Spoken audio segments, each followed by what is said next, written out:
Have you ever wished there was like a shortcut? To understanding those big, complex ideas that really shape things, to see past the obvious stuff? Well, today, that's pretty much our mission. We're doing a deep dive into Frédéric Bastiat's really profound and honestly timeless collection, Essays on Political Economy. Hmm. These essays, right, they were written way back in the mid-19th century. But they're not just historical bits. They're foundational, still influencing how we think about economics, government, and maybe most importantly, individual freedom. Exactly. Bastiat, he was a French economist, politician too, and a journalist. He was really known for defending classical liberalism, free markets, which, was quite a contrast to the interventionist ideas starting to bubble up then. His essays, they have this unique mix. They're philosophical, sure, but also incredibly practical. And his style, so much wit and clarity. Yeah, really clear. So our goal here for this deep dive is to sort of journey through the big essays, pull out the key nuggets of knowledge, the insights. We want to help you get that Bastiat lens, that ability to see beyond the immediate, the obvious when you look at economics or policy. Okay, so right off the bat, Bastiat hits us with a concept that's just fundamental to seeing things differently. That which is seen and that which is not seen. Mm-hmm. The core idea here is, well, you can't really understand economics if you only look at the visible effects. You absolutely have to think about the unseen stuff, the alternatives, the consequences down the line. He used the classic broken window fallacy to explain it. Picture this. A shopkeeper's window gets smashed. What do you see? Well, the glazier gets work, gets paid, maybe buys some tools, right? Looks like economic activity. Seems like a net positive, maybe. Mm-hmm. But Bastiat just flips that completely. What's not seen? What would the shopkeeper have done with that money if the window wasn't broken? Maybe bought new shoes, like he says, or invested in a new shop display, or just saved it. Exactly. Those are the unseen opportunities. Right. Productive uses of that capital totally lost because the money had to go to repairs. Yeah. It's a direct hit against the idea that destruction somehow, helps the economy. It's fascinating, isn't it, how that simple idea just reframes everything. Bastiat's what is not seen, it's basically what we now call opportunity cost. The value of the next best thing you didn't choose. Wow. Okay. Opportunity cost. Yeah. And he uses this brilliantly against government spending, public works projects, subsidies. He's pushing readers, urging them to look beyond who benefits right away. Ask, who's really paying the cost? And critically, what else could those resources have done? What opportunities are just gone now? It's a powerful call, really, to think much more deeply about resource allocation. So if we take that lens, the seen and the unseen, what does Bastiat then say about the role of law and government? Mm-hmm. In essays like The Law, his core belief seems incredibly straightforward. Mm-hmm. Law exists to protect individual rights, your life, your liberty, your property, period. And he is not shy about calling out when law gets twisted. He coins this really crucial term, legal plunder. Legal plunder. Okay. His insight is that this happens whenever the law is used to benefit one group at another's expense, using force, instead of just protecting rights for everyone. It makes you ask, right? When does the very thing meant to ensure justice actually become a tool for injustice? He points fingers directly. Socialism, tariffs, government monopolies. He sees them as clear examples of this legalized theft.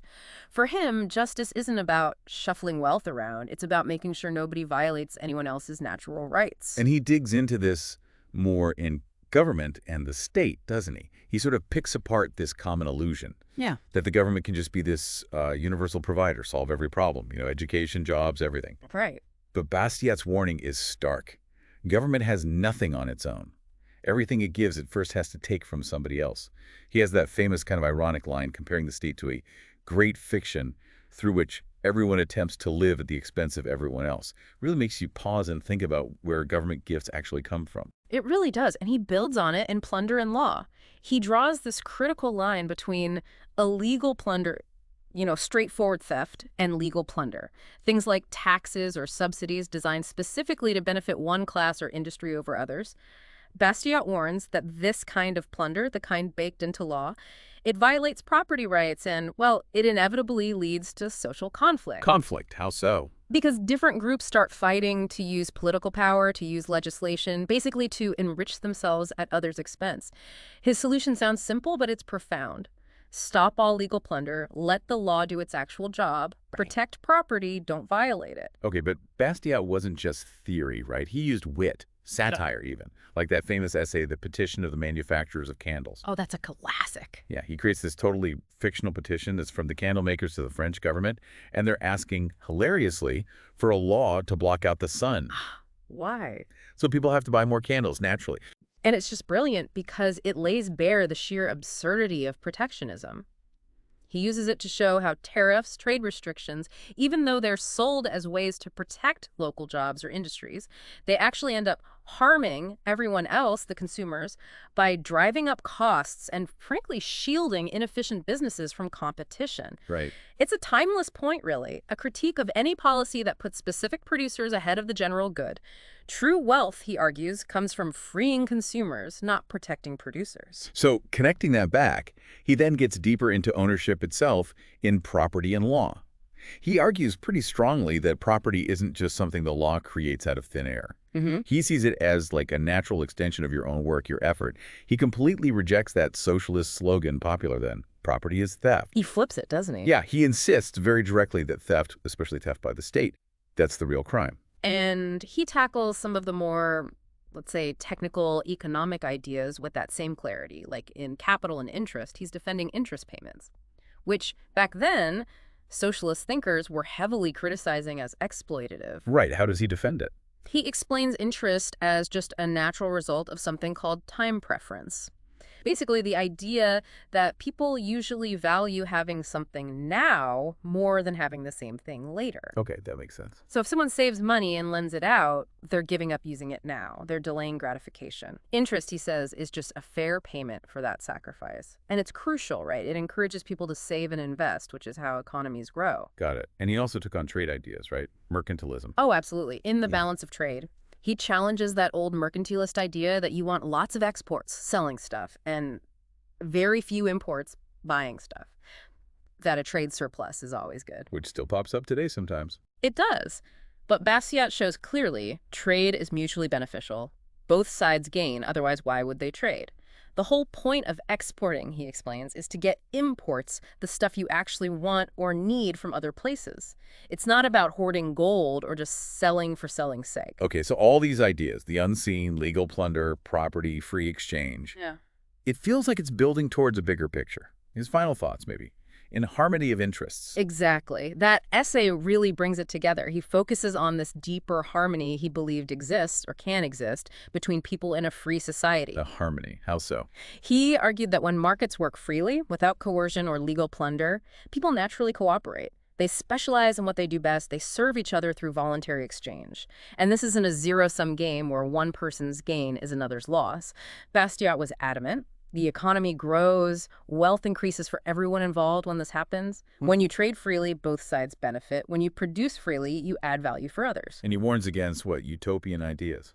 Yeah, he cautions against those visions that promise perfect equality but rely on force, on taking from some to give to others. Bastiat believed true social harmony doesn't come from forced sacrifice or redistribution. It comes from justice, meaning protecting everyone's rights equally and freedom. Letting individuals pursue their own goals peacefully. Right. So wrapping up this deep dive into Bastiat's essays, we've really touched on some powerful concepts. The absolute need to look for those unseen consequences, the dangers when law becomes legal plunder, and this idea of a natural harmony and freedom. Bastiat's writing really hammers home that the law's proper job isn't to run our lives or manage the economy. It's just to protect our freedom to do those things ourselves. And his arguments, well, they feel incredibly relevant today, don't they? Especially with ongoing debates about the size and scope of government. His voice still resonates. Definitely. So maybe we leave you, the listener, with this final thought to chew on. How might your view of current events, or maybe policies being proposed right now, how might that shift if you consistently applied Bastiat's lens? If you always asked, okay, what's seen here, but what's not seen? And maybe that even more critical question, is this law protecting rights? Or is it actually an act of legal plunder? Yeah, definitely something to think about.